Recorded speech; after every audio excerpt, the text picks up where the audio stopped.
Remember those times when at the most unexpected moment an anime villain would appear and you would either gasp in disbelief or scream, "I knew it"? Well, in this list, we're going to be spoiling all of those moments for you, so let's begin. Okay, so admittedly, the anime wasn't the best thing in the world, and the light novels are way better, but credit where credit is due, the reveal wasn't that bad. In the anime, where people are trapped in a game connected by their actual lives, we do wonder who is the creator of the game. But we didn't imagine for the creator to be in the game itself, and as the leader of the Knights of Blood. At most, he was probably just another player, but he turns out to be the final boss in the game. Akihiko Kayaba created Sword Art Online and the Nerve Gear because he wanted the game world he created to be more realistic. It was a dream that he wanted to fulfill and to make Aincrad float, whatever that means. Unlike the most diabolical villains though, Akihiko wasn't the worst as he had morals and standards. For one, he actually was decent enough to label his game as "keep this out of children's reach," and he actually helped Kirito beat Sugo, who was a much worse antagonist than him. Akihiko played fair, but that doesn't disregard the fact that his ambition cost the lives of many. This isn't one of the most shocking reveals, but it really is a significant one. We know how distressed our protagonist is at the loss of his family, and to even lose a baby brother, he had no family left at all. But questions arose throughout the anime as we watched because there were hints, particularly with Leonard Burns, that things aren't as they seem. There was something implying that Sho might be alive, but then he is revealed as a villain and the one who hates his brother, the brother that cares for him so much. The episode where Shinra and Sho fight is truly one of the battles you can't forget because not only is it animated really well, you can also see the struggle between the two brothers, particularly the conflict within Shinra and having to fight his only family. We pick Sho's reveal for this list because not only was it kind of unexpected to see him as an antagonist, as we presumed he was dead, but he also possessed that Adola Burst, which is one of the most powerful abilities in the anime, and he is willingly complying with the enemy for whatever schemes they are planning. Him being part of the opposing faction was devastating news to us and to Shinra as well. When it comes to evil teachers, Yashiro in Erased probably takes the cake. This guy hid under the guise of being a kind and lovable teacher who cared about his students, the trustworthy sort that even our protagonist relied on. But then he is revealed to us as a serial killer. It's always those innocent good guys that just hide under the radar, isn't it? To some, it may have been a shock, as the series kept misleading us by making everyone else look suspicious. We kept pointing fingers at the other characters until we all finally realized it was Yashiro all along, even posing as a politician in the present timeline. Although they look similar, so it wasn't that much of a twist, but to have the confirmation that they were both the same, and Yashiro isn't really someone particularly smart or powerful, he's just a really messed up serial killer who managed to evade everyone's suspicions. But really, an elementary school teacher? We really can't have good things. Yashiro's modus operandi is also just to pin the blame on others for his crime, which is just really infuriating. A lovable teacher really turns into a hateful one, and if a villain is hateful, you know they're just pure evil. Danganronpa is a messed up show with a bear as its mascot. Monokuma is the antagonist we are presented with when we start this show, and it's basically a killing game where the participants die one by one. Junko dies pretty early on in the series. We see her bloody and everything, so there is no mistake that she's dead and Monokuma is pulling all the strings. So imagine our surprise when Junko is alive and revealed to be the one orchestrating everything along the way. She did have a bad attitude, but she seemed harmless overall, and as we had seen her die so explicitly, there was no reason to suspect her. She was eliminated as a possibility at that point, but what a twist! What makes her a particularly intimidating villainess is because of how smart, manipulative, and evil she can be. She manipulated people to do terrible things and molded their mentality to the point that they were completely driven insane. Even though they served her with loyalty, Junko didn't really care about them, as all the mass killings and her killing games were all about her having fun and bringing about the feeling of despair. Junko is definitely one of the truly diabolical villains in anime. She doesn't want to rule the world like a stereotypical evil character, she just wants to see her victims suffer.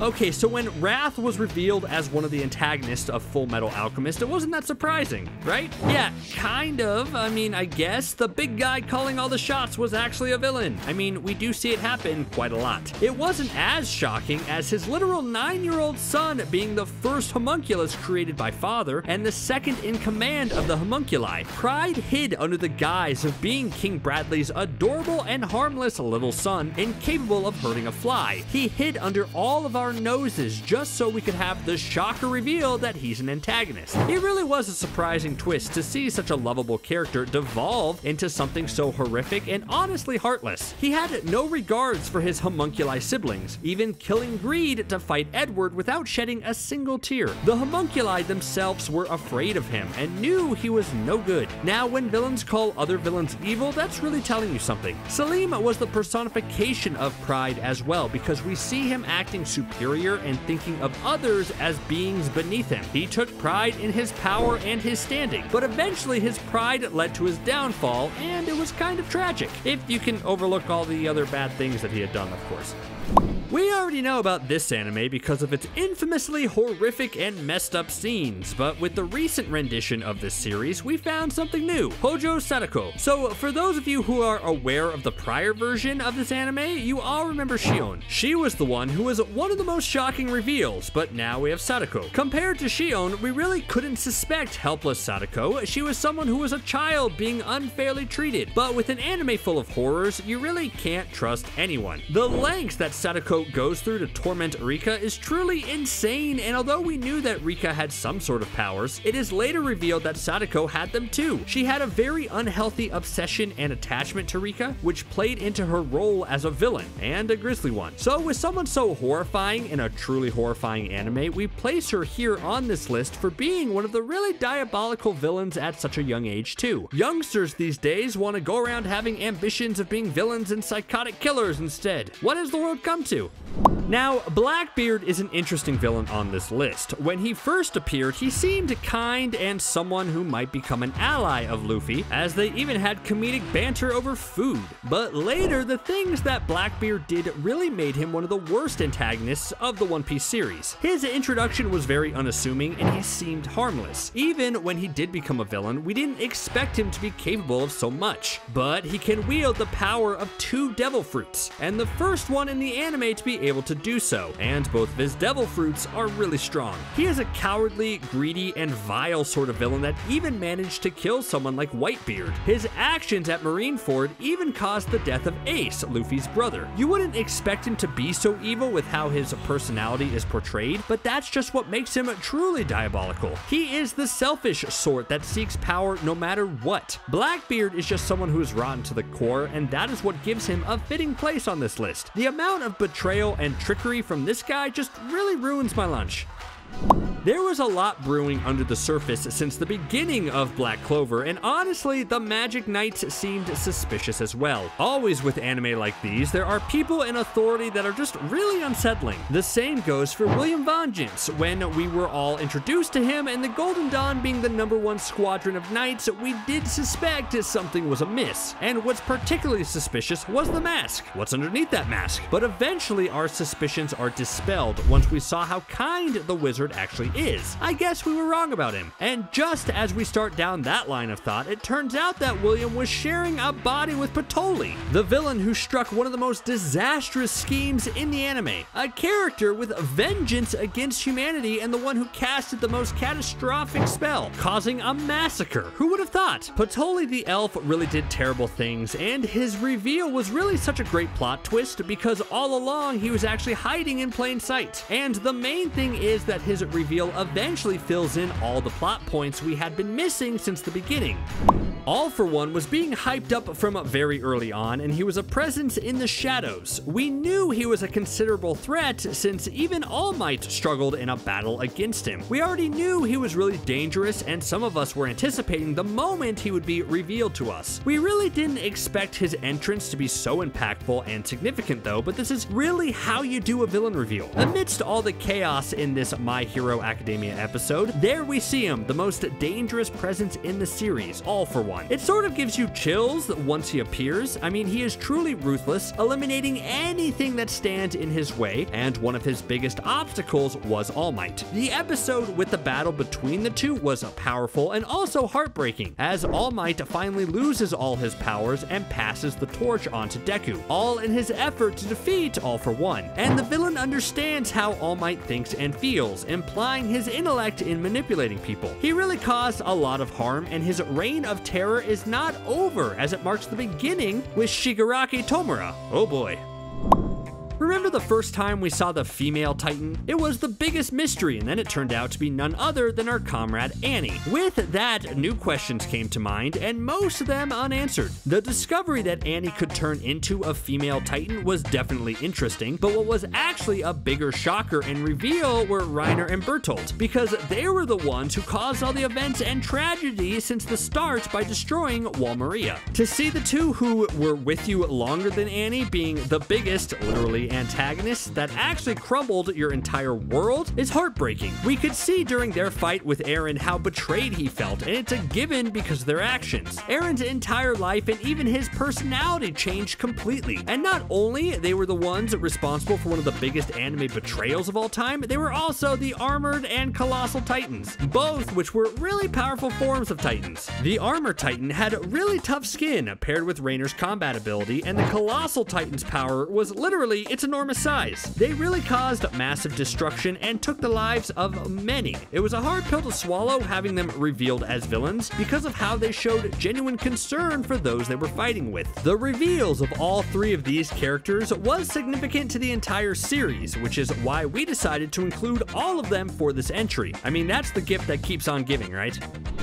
Probably one of the best villain introductions in anime are the Pillar Men in JoJo's Bizarre Adventure. When you watch that one scene when they are introduced, it is as if your life was completely empty up until that point. Their entry is just graceful and fabulous, and paired with that beat, that is just such a jam. The Pillar Men are a blessing we all never knew we needed. I mean, some villains don't wear capes. The Pillar Men are really formidable enemies though, as we see in the same scene that it took only one of them to, well, melt those in their presence. They are an ancient race of superhumans that used to rule over the world, but sadly, most of them are extinct now, except for the ones that grace us in the anime. The Pillar Men are really powerful and immortal as well, but they aren't without weaknesses, as they are vulnerable to the sun and the ripple. In fact, it was actually one of Kars' ambitions to get rid of their weaknesses to the sun, as he wanted perfection for beings that were almost close to perfect. But come on, Kars, you know that no one can be perfect. And now, because of all the events that transpired due to all his pride and to become the ultimate life form, he now floats around through space for eternity. It would have been nice if he just formed a boy band. He really had the talent for it.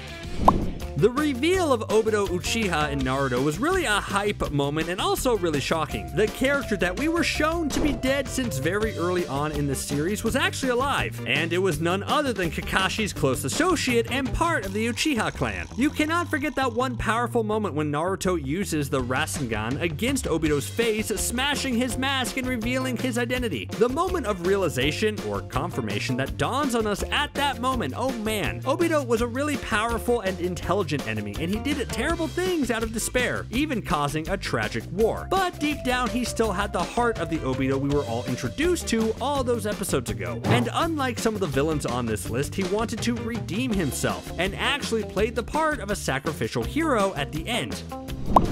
Goku Black is a villain we are all too familiar with. We just can't forget that dark and evil version of Goku. In fact, did you know that the creator of Dragon Ball created Goku Black because of the inspiration of characters like False Ultraman and False Kamen Rider? He said that he wanted to try something similar, like a darker version of Goku, and that's how we got this memorable moment in the series. Goku Black is ruthless and evil, and it's a wonder how he came to be with all the time travel, body switching and killing, his motivations to end all mortals. Well, for those that are confused with what I just said, Goku Black is actually Zamasu. He went back in time and wished to have his body switch with Goku because despite the fact that he simply hates mortals, he does value the Saiyan powers. We got really good moments and transformations in the anime with Goku Black's reveal, and like we mentioned earlier, Goku Black is particularly popular and hyped up because he's like Shadow Goku, and he possesses all of Goku's abilities plus those of his own, which just makes him a real terror to all of mankind.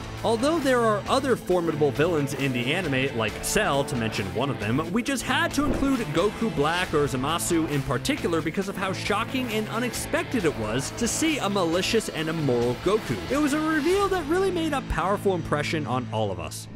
We just had to place Johan from Monster in here. He is probably one of the greatest villains in all of anime in general, and what makes him such an imposing presence is because he is just a regular guy, but also the kind of guy that is realistic and could also be any one of us. Unlike most anime villains that are intimidating by their powers that could only exist in fantasy or imagination, someone like Johan isn't limited to only that, as actual examples of him are present within our reality. So this character had a very impactful reveal, especially if you think about it from the lens of our protagonist, Dr. Kenzo Tenma. And then you have it, the reveal, the monster in question, Johan, a truly terrifying villain, simple yet effective, and someone who really cannot be underestimated.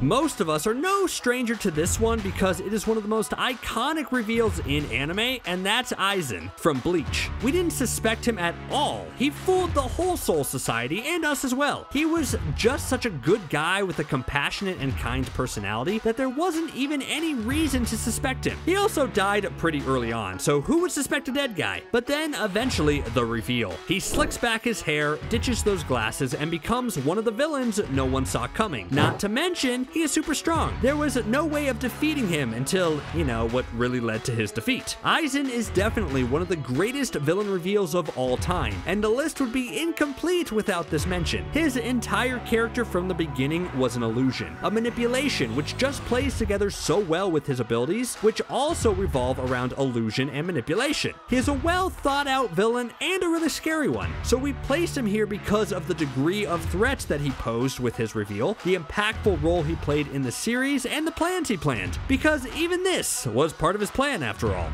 And that concludes our list. So what did you think? There are actually a ton of great reveals that we couldn't include in this one, but let us know in the comments which ones are your favorites. Hit that like button, subscribe for future content, and thanks for watching.